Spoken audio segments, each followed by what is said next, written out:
All right, and now we have Congressman Tom Garrett on the phone from the 5th District of Virginia.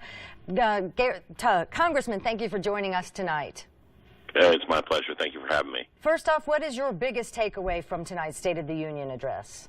Well, what I really appreciate is the conciliatory tone that the president struck. I think that we need to focus on things that unite us as Americans, shared dreams and values and goals.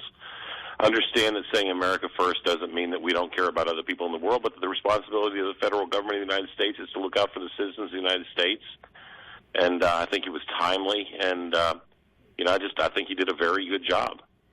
In a little more than a week, it'll be up to Congress to fund the government again. Will you get something done? Will DACA be a part of that? Reforming immigration?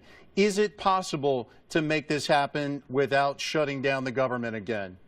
Well, I hope so, but I mean, obviously we just experienced a Chuck Schumer-led shutdown. Ultimately, that was a great civics lesson to the American people. When Chuck Schumer announces the government's going to reopen 4 hours before the vote to reopen, you know who shut the government down. So it's a big deal, obviously, that President Trump has given a lot of ground, offering a pathway to citizenship to 3 times as many people as President Obama did, but doing so in exchange for securing our southern border, right?